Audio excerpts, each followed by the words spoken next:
Ooh, nice and light. Hey, Ken Whiting with Paddle TV with another unbiased, in-depth gear review. And in this video, I'm reviewing an inflatable stand-up paddleboard. And you know what? I haven't even pumped this thing up yet, and I already love this board. Why? Because it came with an electric pump, which means I don't have to do the pumping myself. I can tell you more about this board while it's pumping up.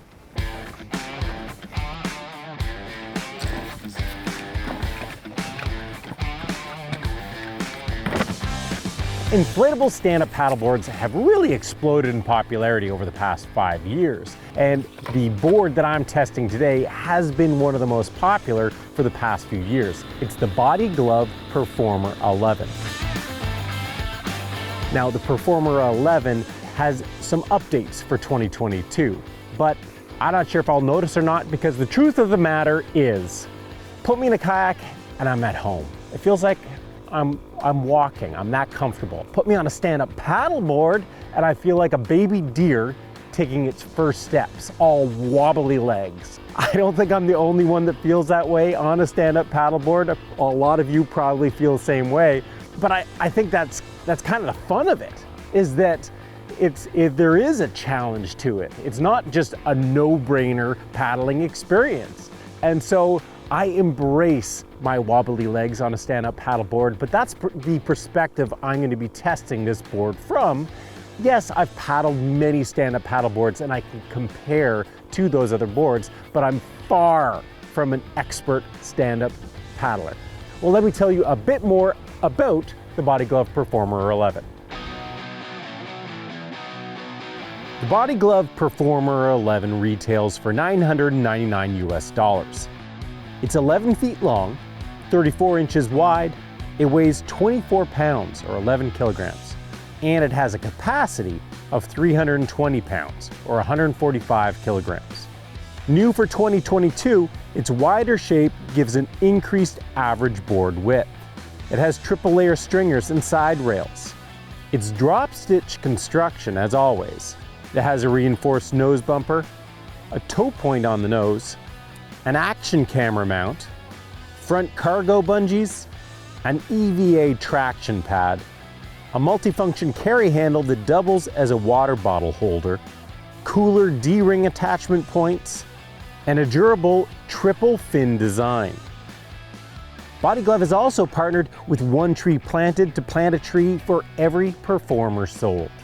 Now, the Performer package includes a 3-piece paddle, an electric pump, a high-pressure dual-action hand pump, a coil ankle leash, a cell phone dry bag, a repair kit, and a storage backpack.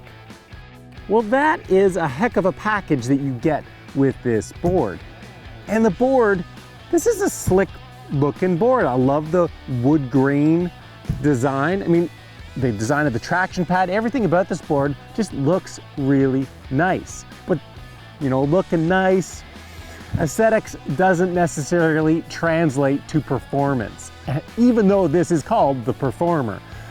But I'm gonna have to test its performance, and at the same time, I'm gonna be testing my own performance as I take this board on the Merrimack River just outside of St. Louis, where the water's high, some strong current, but it'll be a really good test of the Body Glove Performer 11. Let's do it.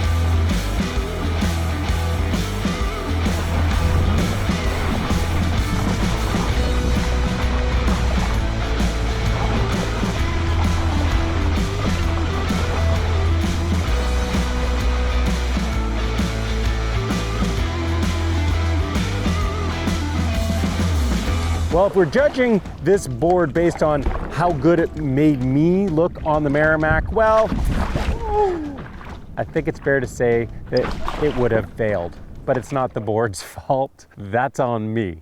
But let's talk about this board and how it did. And we'll start, like we usually do, with portability. Now, 24 pounds. I mean, how nice is that? 24 pounds is like a big bag of groceries. You know, it really is easy to get this thing around. And on top of that, the fact that you get an electric pump with a hand pump is amazing. Now, pumping this thing up to 15 PSI, I mean, that's a lot. That's a lot of pressure. What that translates to is a really stiff board, which performs very well, and we'll talk about that more later. But getting a board to 15 PSI requires quite a bit of hand pumping. Now, I didn't use the hand pump this time because I was being lazy, but the hand pump is fast for getting a lot of air into this thing quickly, and then the ideal scenario is you use the electric pump to top it off, to do the hard work at the very end. I took the easy way out, and I'm not sure if my vehicle is going to start or not because I just ran the electric pump the whole time. Before I review this stand-up paddleboard anymore, a quick note. In fact, it's a safety note, and don't tune out because I know that stand-up paddling, any type of paddling, is inherently a safe activity.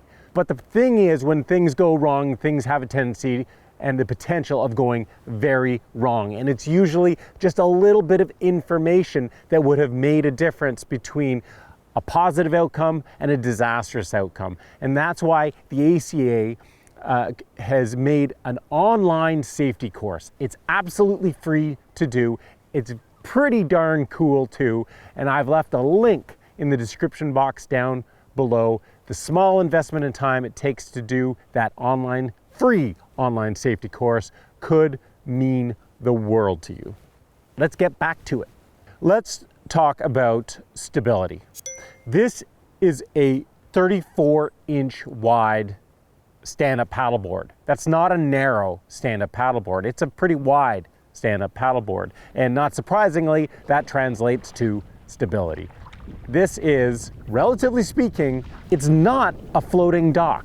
It's not supposed to be a floating dock. That would be no fun to paddle. I wouldn't want to paddle a floating dock down the Merrimack River. So it is a challenge too. It's not a no-brainer to stand on this thing, especially with some current. So it is stable, but it also keeps stand-up paddling fun by making it, a little bit of a challenge. Now, performance. How does the performer perform? Well, the performer isn't a stand-up paddleboard that's designed to be an ultra high performer for any specific type of stand-up paddling. This is really an all-round performer. So it doesn't do anything really well, it does everything. I paddled this in class 1, pretty pushy river current in the flatwater sections. It performs great. It's kind of a board you can take anywhere, and it's gonna perform well in all conditions, but not excel anywhere. Is it a fast stand-up paddleboard? No, it's definitely not a fast stand-up paddleboard. Does it track well? It tracks actually quite well. It's got the 3 fins in the back. I wonder how much better it would track if that center fin was a longer one. I think it would definitely track better, and it might be a more efficient board to paddle. But at the same time, if you not having a long fin there, those integrated fins they aren't removable, they're integrated into the board so that you don't have anything to put in to lose, to take out, to lose, that can easily get broken. I mean, they are rock solid. If you had a big one there, could easily become a problem. So I like the fin setup here, even if it does give up a little bit of tracking performance. Otherwise, spins very well. It's a well-performing boat. So to sum it all up, the performer performed a lot better than I performed. Now let's talk about features. This board doesn't have that many features, but the features it does have are valuable. Well, we'll start from the bow. The bow has what I think all boards and kayaks should have, an integrated action camera mount. Something that's screwed in, it ain't going anywhere, no matter what, what kind of wave you go through. Every board and every kayak should have that.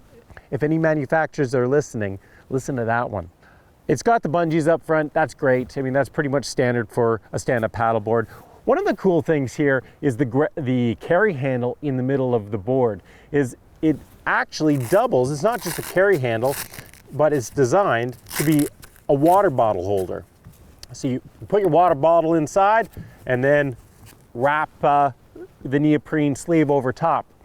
Now that's cool because this is something any stand-up paddler, I'm sure, like I have encountered, is you bring a water bottle on a board, where do you put it? When you put it under these bungees, it never stays put. It's always rolling around, falling out. It's a hot mess. And so you have to put it into a dry bag that you can then clip in. It doesn't make much sense. This, to me, is such a simple little addition, but it makes a lot of sense that you can use the carry handle when you're using it on the water as a water bottle holder. Back here are the D-rings. These are to attach a cooler. A common accessory that people are putting on their boards is a cooler that acts like a seat so that you can take a break and sit down. But you also have the benefits of a cooler and whatever you can want to bring in the cooler. You can also mount stuff to coolers like rod holders and all sorts of accessories like that. And so having these simple D-ring attachment points really opens the world to accessorizing this board. And last but not least, the one thing that's worth mentioning is the EVA traction pad that's on this board. I spent over 6 hours paddling this board on the Merrimack, and I didn't have my feet slip once. I didn't feel insecure at all. That's big, and so that's a wonderful feature, fairly standard on high quality stand-up paddleboards. Now, the other thing that is worth talking about is the paddle that comes with this board, although I'm not sure where it went. Whoa, there it is. So the paddle that comes with the Performer is a 3-piece paddle, so it fits in the bag itself. It's designed, it's adjustable to accommodate paddlers between, they say, 5'2" and 6'5", so a very wide range of paddlers. It's a totally adequate paddle for most people. This is probably all the paddle they'll ever need. If you paddle a fair bit and you really get into stand-up paddling, well, you are gonna want to upgrade the paddle. I mean, the paddle is your connection to the water, and once you start paddling more and more, it really does make a big difference to have a nice, lightweight, fun-feeling paddle in your hands. And this works, but it can be upgraded at any time. So overall value, it's $1,000 for this package. Is that a good deal? Well, it's $1,000. It's a fair amount of money, but what you get for the $1,000 is pretty amazing. You get everything you need to go paddling except your life jacket. For $1,000, that's a great deal, especially when you consider that you get the electric pump in there and the paddle. So who's this kayak for? Well, it's for anybody who wants a stand-up paddleboard that they can almost do anything in and feel comfortable doing anything in. It's for people who want to go for a flat water paddle or paddle down a river with light current or even moderate current like I experienced on the Merrimack. It's for people with kids that are going to want to go out and play around on it like a floating dock. People who want to put a dog on their stand-up paddleboard with them. It really is, I mean, it's called the Performer because it's really an all-round performer. Like I said at the beginning, it's not because it does any one thing. It performs at a high level doing any one thing. It just performs great as an all-round stand-up paddleboard. So as long as you're not looking for a board that's fast and very efficient cutting through the water for flat water touring, then this is the kind of board that you won't regret investing in.